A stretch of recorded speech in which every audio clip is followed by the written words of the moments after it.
What's up, guys? Welcome back into the channel. If you are new, thank you for stopping in. So we have AKA the 99 Junkyard Dawg here, whatever you want to call it. So it's got a clapped out exhaust on it. It is the 4.8 that comes down to white pipe and then a single out with a glass pack. In the last video, there's an exhaust leak somewhere and I just decided to reach out to a company. The company's called Worldwide Performance. They make a lot of different exhausts for a lot of different vehicles. They had everything from diesels to this kit to, I mean, you name it, they have it. Their information will be down in the description, so be sure to go check them out. But today, this exhaust and the other piece is actually laying right here. So this is actually for extended cab short bed truck. So we are going to be modifying this a little bit, but this kit will definitely sound a lot better than what's on there now. The glass pack's like the 14-inch or 16-inch, whatever it is. But like I said, we're going to have to modify this a little bit. So what I think we're going to end up doing is coming up here and cutting this off and then just using like the flange part and actually be sliding it on and clamping it up here. And then come this way. Our actual exhaust, it's made to come out here on the extended cab truck. So this being a single cab short bed truck, like I said, we got to cut it because our flange piece is about right here and we're going to have too much.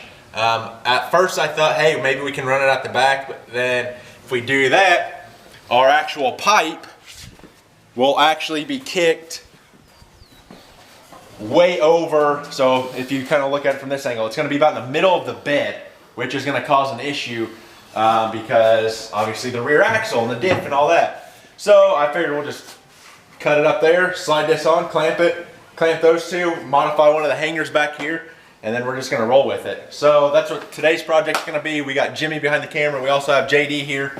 Going to be helping us because JD's going to be taking this exhaust off to use on one of his mud toys. So figured why not? Let's go ahead and get this project done and get it out of here. Well, guys, we got the old exhaust off. I actually broke the two flange bolts where they go in here, so I'm just going to throw normal just bolts in it. But we're going to go ahead and start this and see what it sounds like with the exhaust, like right in this area. It's probably going to be somewhat loud, but we're about to find out.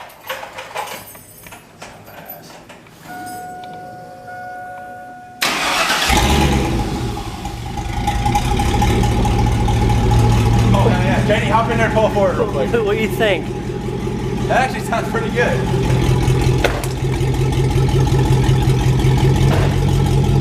Hit it real quick, just give it a little. Alright, pull up. Maybe put that leaf spring over a little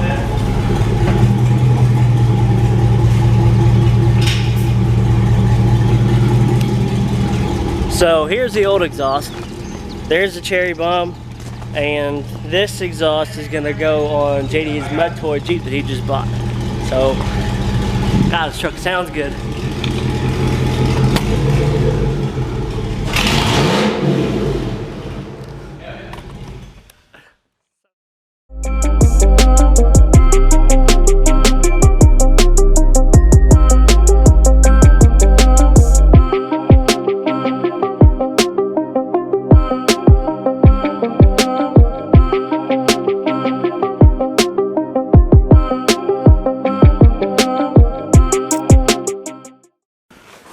Okay, so we had to go to town and get some extra exhaust pieces, but we got it mocked up. Hopefully you can kind of see it here, halfway decent. I'll turn on my flashlight so you can kind of, hopefully that shows up on camera. Definitely race truck status now.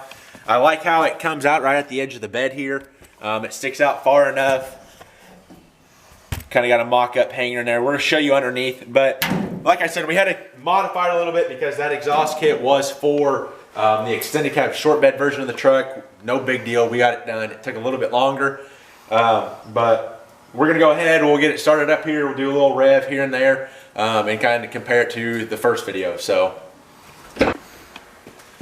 but there it is. Like I said, nothing special. We just kind of had to tweak some stuff. We ended up using our clamp up here, like I said, we ended up cutting it down, and then off of our, Jay, do you wanna grab that piece? Off of this piece here, we end up where it bent. We needed to kick it over a little bit, so we cut it and actually butt welded it to our flange piece so basically create our piece that comes out to kind of kick it away from the frame rail a little bit, because that was our issue. It was too close. So we kicked it out just far enough, and we're probably, I'd say, 1 inch to 1.5 inches away from the drive shaft now. So we have plenty of clearance on both sides. No issues, looks fantastic. I think it turned out pretty good. So, but I want to give a huge shout out to both these guys for helping me, Jimmy, JD, and also Worldwide Performance for sending the kit. Like I said, all their information, will be linked down in the description. Thank you, Tony. That's who I was talking to from there, for getting this set up and stuff. So that being said, guys, remember, learning as I do, doing I love. I'm the G-Man. I'll see you in the next one. Peace.